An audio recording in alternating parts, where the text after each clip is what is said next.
Well, we've been out to meals a few times and I go to the pub from time to time. God, those late closing hours are a trap, but I like them. Yeah, I bet you do. You better make sure there's some booze left for me when I get out. No worries. Listen, how's Doreen?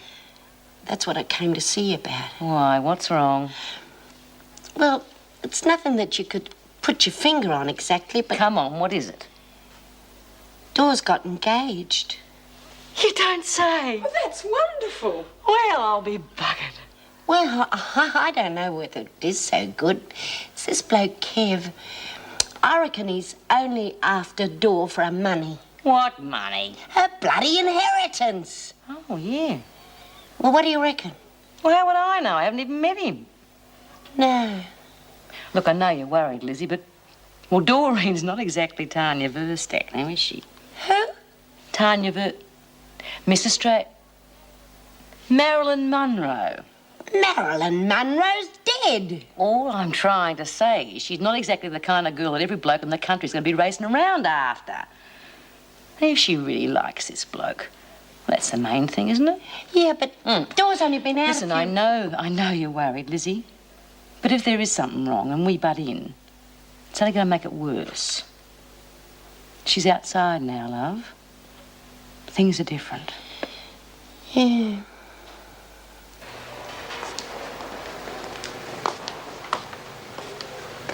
Hi, Pat. What do you give me? Give you? Don't remember giving you anything. Must be making a mistake. I do have a vague recollection, though, of paying you to buy something for me. Coffee, wasn't it? Where is it? I didn't get it. I didn't get a chance. I came over funny. Really? You know I did. Yeah, that's the bugger about drugs. That's why you've got to have a degree to dispense them. Pretty dangerous if you get the wrong stuff. You're a bitch. B was right there, no good. Scare too easy, Pat. I mean to say, one bad trip. You must be getting old. And you can wipe that smug look off your face. I can think of 4 people off the top of my head who'd kill you for trying something like that on them. You'd better watch your step in future. Apart from you and B and a couple of the warders, I can't think of 4 people in this joint that'd be dumb enough not to know what it was about. Then you'd better think a bit harder. You don't scare me. Sharon, I don't scare anyone. I'm used to it. Well, you owe me. More than you think. Oh, you'll get your stinking coffee. Now get out and leave me alone.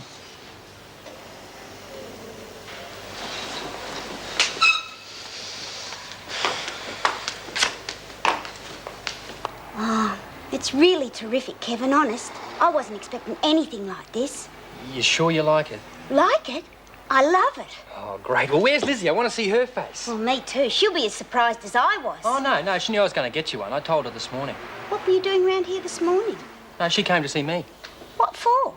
Oh, I don't know. She was going on like the father of the bride, you know. You make sure you take good care of my little girl. Oh, she's a wag. Yeah. She cares about you, that's all. And I think she's a bit worried about getting left all on her own, you know? Oh, yeah.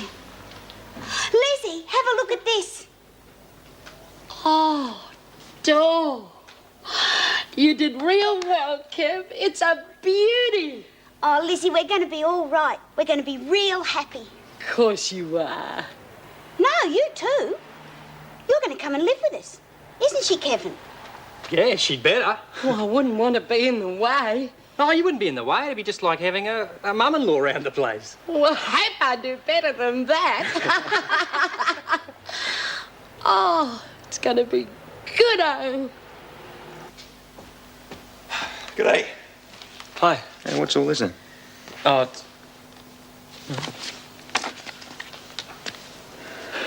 You know, there are really good opportunities for apprentices in Broken Hill. We're back to this, are we? Look, I don't understand what you've got against it. I've got nothing against it. I just don't see the point in wasting your time on apprenticeships when in a few years' time you'll be fully qualified and a lot better off. I just don't want to do it that way. Why? Because it's the way I want you to do it? No. I just want to do my own thing, that's all. Well, that's not possible, you know that. No. No, I bet that makes you real unhappy. I don't know what you're getting at, Tony. I just said it's not possible. Under the terms of your bond, you cannot leave home. Look, even if I did, who would know? I would. Yeah, and you bloody dobbed me in, too. It's not a question of dobbing you in. I'm responsible for you. I lied for you once before, inadvertently. It doesn't work, Tony. No. Well, you might just have to lie for me again, because I might just go to Broken Hill anyway.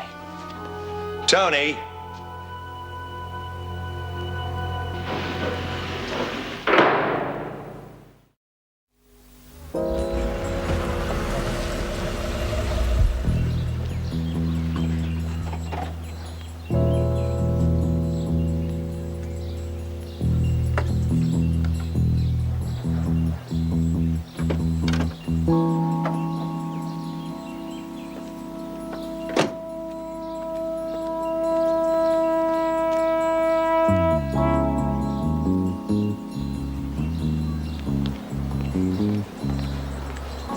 I've come to see Sharon Gilmore.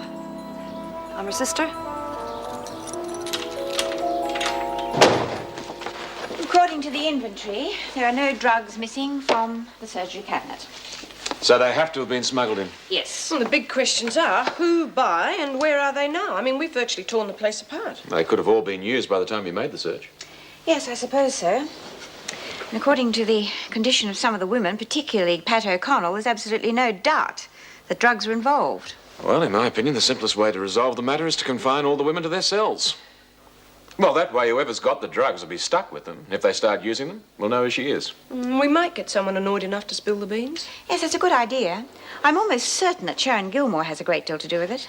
Well, I've searched her. Nothing. She didn't give anything away in the interview. No, they seldom do. I'm a bit reluctant to confine them. The majority of the women were not involved. I think if we continue to vet and search the visitors, we should clear this up without too much trouble. Excuse me. Yes? Is she? All right, Mrs. Jackson's on her way. Thank you. I think we might have this cleared up sooner than we thought. There's a visitor in reception for Gilmore.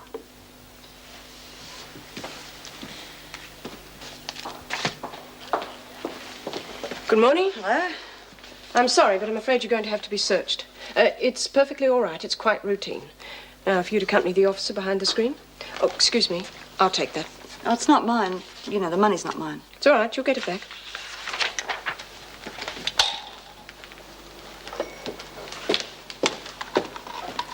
Oh, morning. May I? Thank you.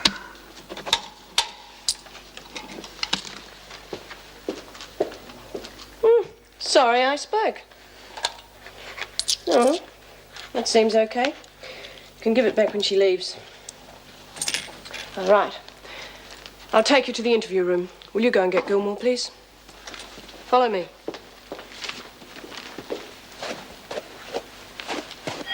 Oh, come on, that's the work bell. We've got to make the beds.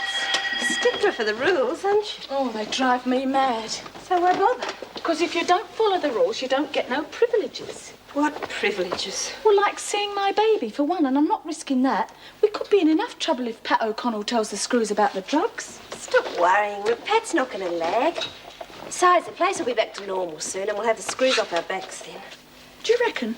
Sure. Look, once the fuss dies down and we get our drug drops sorted out properly, we'll have everyone in the place eating out of our hands.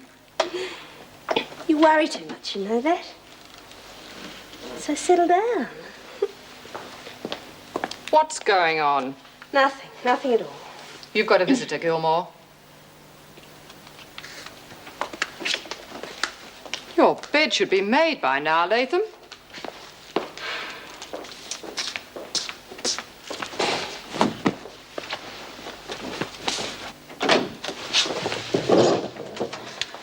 Hi, Sharon. Good day. Are you all right? As well as can be expected. How about you? Oh, you know, I'm about the same. Yeah.